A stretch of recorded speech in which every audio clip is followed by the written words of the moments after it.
Hello friends, இந்த வீடியோல TNPSC group 4 தேர்வுக்கான ஜெண்டர் ஸ்டடிஸ் வேட் ஸ்டடி தான் பார்க்க போறோம். Already unit wise Ved study upload பண்ணியிருக்கோம். சேனல் அண்ட் பேஜ் இருக்கு, செக் பண்ணி பாருங்க. வேட் ஸ்டடி பிளேலிஸ்டே இருக்கும், அது செக் பண்ணி பாருங்க, கண்டிப்பா யூஸ்ஃபுல்லா இருக்கும். இந்த வீடியோல யூனிட் 1 சயின்ஸுக்கான வேட் ஸ்டடி தான் பார்க்க போறோம். ஆல்ரெடி சயின்ஸ்ல பிசிக்ஸ்க்கான வேட் ஸ்டடி அப்லோட் பண்ணியிருக்கோம். இந்த வீடியோல கெமிஸ்ட்ரி அண்ட் பயாலஜிக்கான வேட் ஸ்டடி பார்க்கலாம். ஓகேங்களா? சயின்ஸை பொறுத்தவரை உங்களுக்கு ஒரு கொஸ்டின் இருக்கும், சயின்ஸ் படிக்கலாமா வேணாமா அப்படின்னு சொல்லிட்டு. ஏன்னா சயின்ஸை பொறுத்தவரை நிறைய லெசன்ஸ் படிக்கணும். ஆனா இதுல மற்ற யூனிட்டை கம்பேர் பண்ணும்போது இதுல குறைவான கேள்விகள் கேட்கப்படுது. இதுல அன்பேலன்ஸா இருக்கும். சில டைம் 8 கொஸ்டின் கேட்பாங்க, சில டைம் 15 கொஸ்டின் கேட்பாங்க. ஸோ 8 to 15 கொஸ்டின் வரையும் இந்த ரேஞ்சில் தான் இது கொஸ்டின் கேட்பாங்க. அதனால எல்லாருமே கொஞ்சம் தயக்கம் இருக்கும்.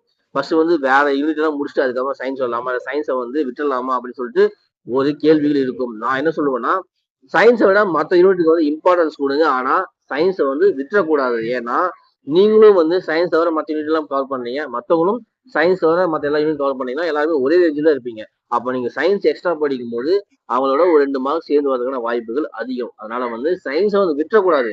ஆனா மற்ற யூனிட்டை கம்பேர் பண்ணும்போது சயின்ஸுக்கு இம்பார்ட்டன்ஸ் கம்மியா கொடுங்க, மற்ற யூனிட்டுக்கு ஃபர்ஸ்ட் இம்பார்ட்டன்ஸ் அதிகமா கொடுங்க. எல்லாமே ஃபர்ஸ்ட் ஹிஸ்டரி முடிச்சிருங்க, ஐஎன்எம் முடிச்சிருங்க, பாலிட்டி முடிச்சிருங்க, எக்கனாமிக் முடிச்சிருங்க. இதெல்லாம் கம்ப்ளீட் பண்ணிட்டு அதுக்கப்புறமா சயின்ஸ் கன்ஃபார்ம் படிங்க. ஓகேங்களா? இதுல லெசன்ஸ் அதிகம் தான். ஆனா இம்பார்ட்டன்டான எந்த டாபிக்ல இருந்து அதிகமா கொஸ்டின்ஸ் போடுறாங்க, எந்த லெசன்ஸ் இருந்து அதிகமா கொஸ்டின் போடுறாங்கன்ற டேட்டா கலெக்ட் பண்ணி அதுக்கு இம்பார்ட்டன்ஸ் கொடுத்து படிக்கணும். ஸோ சயின்ஸ் யூனிட்டை கண்டிப்பா படிக்கணும். ஓகேங்களா? ஸோ கெமிஸ்ட்ரி அண்ட் பயாலஜியை பொறுத்தவரையும் 43 லெசன்ஸ் படிக்கணும். இந்த 43 லெசன்ஸ் படிச்சோம்னா மினிமம் 4 கொஸ்டின், மேக்ஸிமம் 8 கொஸ்டின் வரையும் கேட்கறதுக்கான வாய்ப்புகள் இருக்கு. ஓகேங்களா? ஸோ இப்போ எந்த லெசன்ஸ் நான் படிக்கணும்னு பார்த்தலாம். யூனிட் 1 சயின்ஸ், அதுல வேதியியல். வேதியியலை பொறுத்தவரையும் தனிமங்களும் சேர்மங்களும் இந்த டாபிக் 9ஆம் வகுப்பு தனிமங்களின் ஆவர்த்தன அட்டவணைகள், 10ஆம் வகுப்பு தனிமங்களின் ஆவர்த்தன அட்டவணைகள், 9ஆம் வகுப்பு கார்பனும் அதன் சேர்மங்களும், 10ஆம் வகுப்பு கார்பனும் அதன் சேர்மங்களும், 8ஆம் வகுப்பு நம்மை சுற்றியுள்ள பருப்பொருள்கள். இந்த 5 லெசன்ஸ் படிச்சோம்னா தனிமங்களும் சேர்மங்களும் உலோகவியல் இந்த டாபிக் கவர் பண்ணிடலாம். அடுத்து அமிலங்கள், காரங்கள், உப்புகள். இந்த டாபிக் 8ஆம் வகுப்பு அமிலங்கள், காரங்கள் மற்றும் உப்புகள். அதுக்கப்புறம் 9ஆம் வகுப்பு அமிலங்கள், காரங்கள், உப்புகள், 10ஆம் வகுப்பு வேதி வினைகளின் வகைகள். இந்த 3 லெசன்ஸ் படிக்கணும். அதுக்கப்புறம் பெட்ரோலிய பொருட்கள். இந்த டாபிக் பொறுத்தவரையும் 8ஆம் வகுப்பு அன்றாட வாழ்வில் வேதியியல்.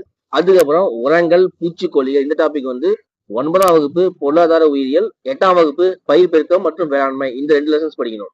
அடுத்து உணவில் கலப்படம். இந்த டாபிக் 9ஆம் வகுப்பு ஊட்டச்சத்து மற்றும் உடல்நலம். இந்த ஒரு லெசன்ஸ் படிக்கணும். அவ்வளவுதான். இந்த 12 லெசன்ஸ் படிச்சோம்னா கெமிஸ்ட்ரி கம்ப்ளீட் பண்ணிடலாம். ஓகேங்களா? கெமிஸ்ட்ரியை பொறுத்தவரையும் உங்களுக்கு 12 லெசன்ஸ் படிக்க போறீங்க. ஓகேங்களா? நெக்ஸ்ட் பயாலஜிக்கான வேட் ஸ்டடி பார்த்தலாம். உயிரியல், அதை பொறுத்தவரையும் உயிரியலின் முக்கிய கோட்பாடுகள். இந்த டாபிக் கவர் பண்றது 8ஆம் வகுப்பு அன்றாட வாழ்வில் தாவரங்கள், 7ஆம் வகுப்பு அன்றாட வாழ்வில் விலங்குகள், 6ஆம் வகுப்பு தாவரங்கள் வாழும் உலகம், 6ஆம் வகுப்பு விலங்குகள் வாழும் உலகம், 7ஆம் வகுப்பு செல். இந்த 5 லெசன்ஸ் படிக்கணும்.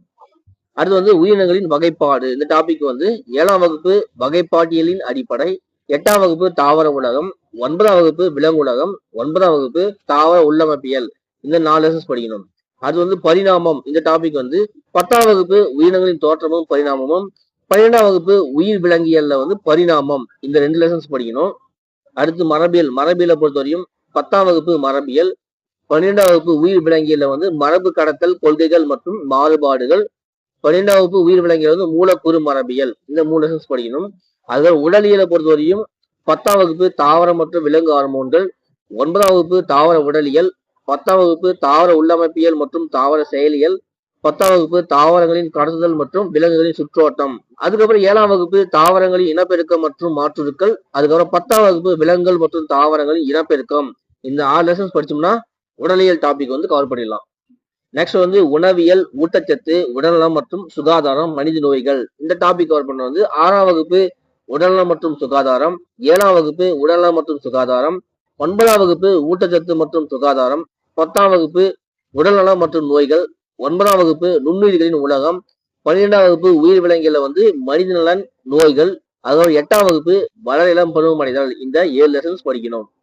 நெக்ஸ்ட் சுற்றுப்புற சூழல் மற்றும் சூழலியல். இந்த டாபிக் 6ஆம் வகுப்பு நமது சுற்றுச்சூழல், 8ஆம் வகுப்பு தாவரங்கள் மற்றும் விலங்குகளை பாதுகாத்தல், 9ஆம் வகுப்பு சுற்றுச்சூழல் அறிவியல், 10ஆம் வகுப்பு சுற்றுச்சூழல் மேலாண்மை. இந்த 4 லெசன்ஸ் படிச்சோம்னா சுற்றுப்புற சூழல் மற்றும் சூழலியல் இந்த டாபிக் கவர் பண்ணிடலாம். இந்த 31 லெசன்ஸ் கம்ப்ளீட் பண்ணோம்னா நாம உயிரியல் பயாலஜி கம்ப்ளீட் பண்ணிடலாம். ஸோ கெமிஸ்ட்ரியை பொறுத்தவரையும் ஒரு 12 லெசன், உயிரியலை பொறுத்தவரையும் உங்களுக்கு ஒரு 31 லெசன்ஸ். அதுக்கப்புறம் நீங்க வந்து பிசிக்ஸை பாத்தீங்கன்னா ஒரு 38 லெசன்ஸ். டோட்டலா ஒரு 81 லெசன்ஸ் படிச்சோம்னா நம்ம வந்து சயின்ஸ் வந்து கம்ப்ளீட் பண்ணிடலாம்.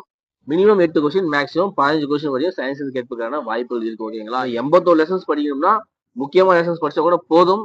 6 to 10 மட்டும் படிச்சா போதும். 11, 12 படிக்க தேவையில்ல. 6 to 10 அதுக்கப்புறம் முக்கியமான லெசன்ஸ் படிச்சா போதும் சயின்ஸை பொறுத்த வரையும். பிசிக்ஸ் வந்து எந்தெந்த லெசன்ஸ் படிக்கணும்னு சொல்லி ஆல்ரெடி சொல்லிட்டேன். கெமிஸ்ட்ரி அண்ட் பயாலஜி பொறுத்த வரைக்கும் எல்லாமே படிச்சுங்க. எல்லாமே ஒரு முக்கியமான ஒரு டாபிக் தான். ஓவராலா எல்லாம் ஒரு டைம் பாத்துங்க. ஓகேங்களா? அவ்வளவுதான். இந்த வீடியோ கண்டிப்பா யூஸ்ஃபுல்லா இருக்கும். நம்ம யூஸ்ஃபுல்லா இருந்தா ஒரே ஒரு லைக் கொடுத்துருங்க. நம்ம சேனல் சப்ஸ்கிரைப் பண்ணி பேஜ் ஃபாலோ பண்ணுங்க. இந்த video TNPSC group 4 group exam பண்ணி ஷேர் பண்ணுங்க. தேங்க்யூ.